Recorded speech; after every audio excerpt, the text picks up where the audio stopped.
In this lesson, we will take a look at Autodesk Inventor's Revolve tool. To start off, I have a sketch here, and what I'd like to do is just review how to place in a linear diameter dimension. So I already have my vertical dimensions placed, but for this part, what I want to do is I want to revolve it around this inside left vertical line.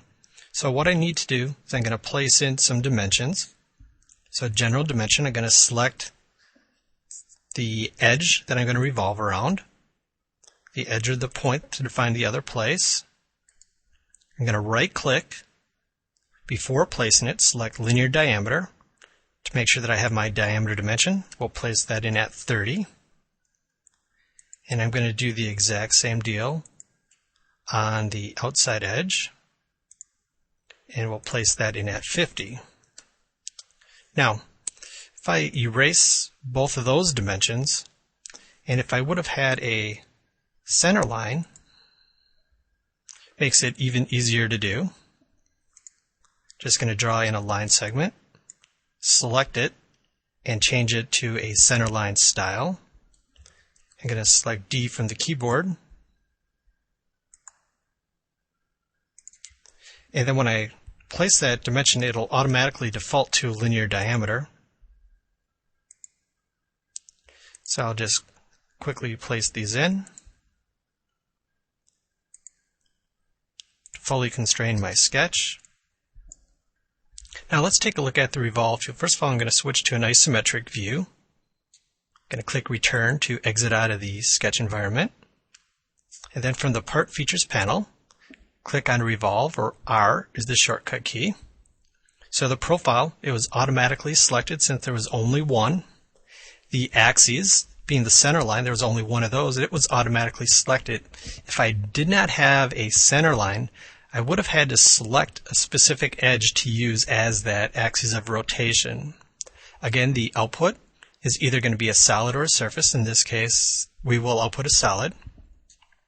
For the operation, those are all grayed out at this point, besides join, because this is our very first solid that we're going to create, or our base feature. Now, under the extents, we have full, angle to, and from to. So let's take a look at these.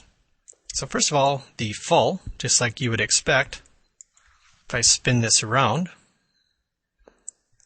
revolve that feature 360 degrees.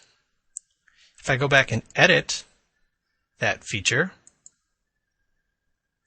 let's take a look at what angle can do. So in this case, I could change that to 45 degrees.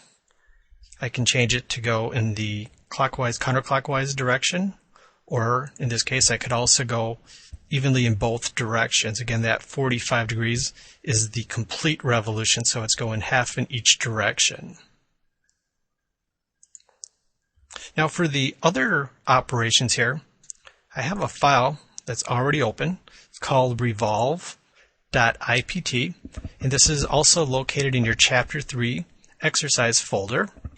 And what I have here is just a real simple extrusion, and right in the middle of this part I drew a rectangle, and what I want to do is I want to revolve that rectangle along or around this edge shown on the bottom of the part. So what I'm going to do is click on Revolve, and the profile is going to be the rectangle. The axes, click on that. I'm going to select that horizontal line. As you can see, it defaults to full. I could do angle if I wanted to. Or I could do to next. And I can reverse that direction if I wanted to. And again, it's going to find the very first face for it to terminate at. So again, spin that around. See that it terminates nice and cleanly to that face. I'm going to undo that. And one more time, revolve that profile. That top edge for our axes of rotation. Spin the model around a little bit by holding down the F4 key. So the to operation, in this case, this is where I can go back and select a specific plane. So maybe I could select this bottom face right here. Now I get a couple different solutions here depending upon what I'm going to do. So if I go on back and select on the minimum solution, I can reverse its order or go evenly in both directions. So you can see you get a whole bunch of different options that are available here. So let's go ahead and click OK. And you can see that it is definitely terminating at the face that I selected. Let's undo that. One more time, I'm going to click on the revolve, the profile, these axes to revolve around. And in this case, we'll do from to. So I want it to start on that plane and stop on that plane. And just like we showed in that last segment here, with the minimum solution checked, the direction, you get different solutions depending upon the operation that you select. And the last thing that we want to take a look at here is we have the different operations that were available in the extrude tool are also available here. So in this case, I'm going to edit that feature, bring the dialog box back in. So you'll notice in this case, we did a join to start off with. If I went and did a cut, I can remove some material.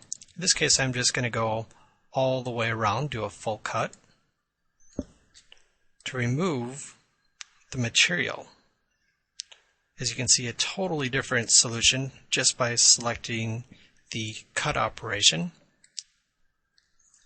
And just to show that it does work, if I changed it to intersect, it's going to keep what's common.